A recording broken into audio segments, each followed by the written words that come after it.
Hello everyone, let's begin in our customary fashion by lighting a candle and bringing our awareness into God's presence, because God is always waiting for us. We have to turn up. And now let's begin with a prayer.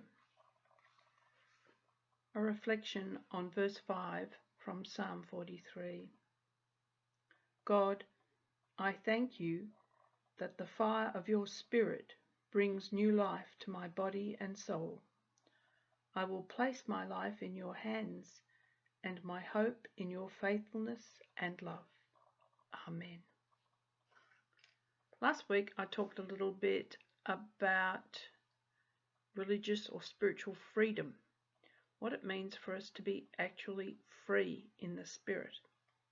And I gave you a rundown of some of the steps that make up the Examen, no matter which words are used to take us into that space, and these are they.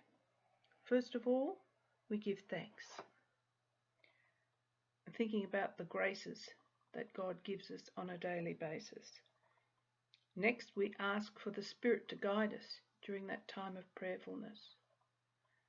Next, we review and recognise failures. What's happened over this period of time that we're reflecting, that we're grateful for, and things that we're not so grateful for because we've fallen short. The next step is to ask for forgiveness and healing. And the final and closing step in an Examen is to pray about the next day and ask that God will lead us. I mentioned to you Thirabo's book called Reimagining the Examen, where he has a great variety of different words for getting you into that particular framework, step by step by step. So I hope that you might find an approach that suits you. And next time I'm going to give you another example of one particular way. Today though, I want to talk about desire. Ignatius had a particular view of desire because he said that God dwells in our greatest desires. I think the trick for each of us is to find out exactly what it is that we desire. I suppose our lives are so incredibly covered over with layers of shoulds and oughts. This is the way I ought to behave. This is what I should be doing. These things become so ingrained in us that it can be really, really hard to stop and try and peel off the layers and work out what it is that we desire underneath the shoulds and the oughts. I have to say I find it really tough in some regards. And I suppose in our professional lives too, there are so many ways in which we have to meet expectations.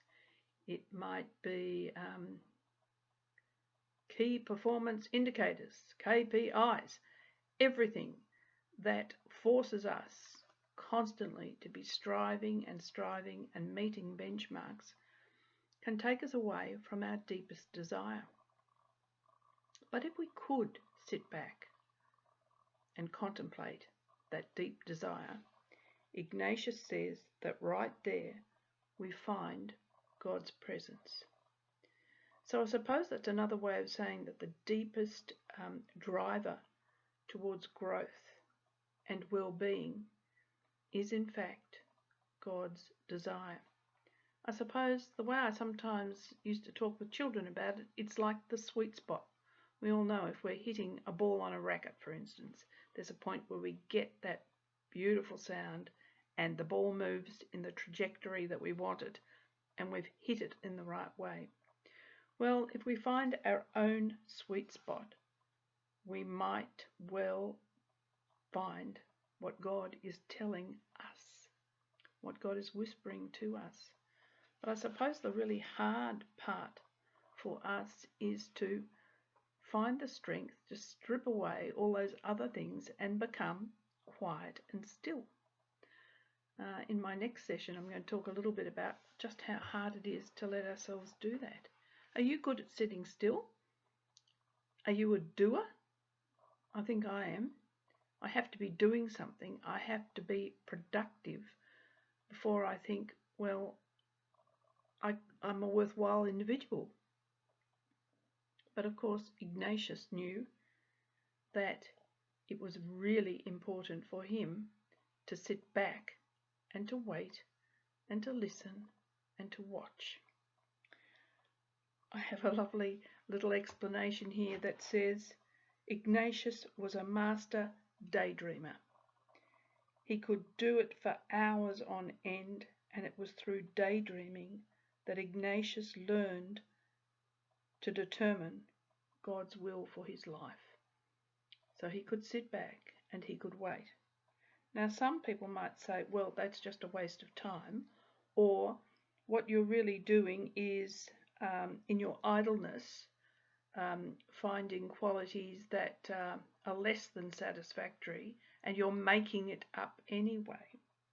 There's this incredible tension between the idea that what you make up in that space is important, or is it of God? Now some might say it's the fruit of the Spirit that shows if something is of God. Is it ultimately bringing well-being and growth and change? Others might say, well, that's just a waste of time. But one of the other things that Ignatius wanted to do was to say, I can hear God's voice, I can see God's face if I sit back and contemplate. A skeptic might say, well, if you're just using your imagination to do this, you're making it up.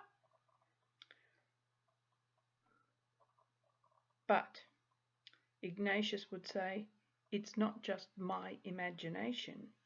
It really is God speaking to me through my imagination. So what is it that we can allow ourselves to imagine?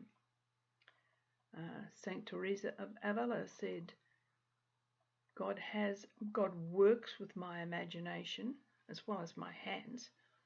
What else or how else could God speak to me in a meaningful way? So it really is a matter of us being willing to sit back and do a bit of daydreaming. This is where using your journaling can be helpful, drawing, and other ways that you actually create something that cuts down that ego, logical, reasoning part that says this is not a productive use of time. Some of you might like to do it by listening to music, to actually move into that space where we push aside some of that busyness that comes with the roles that we fulfill, to allow something to be peaceful and to grow. So I'm going to leave you with that thought today. That is that the desire, the deepest desire, if you can dig down and find it, is the place where God is dwelling in your deep desire. And I can finish by saying Amen, which means so be it. Let's close with a little prayer. Loving God, give us the courage and the bravery to look to our desires.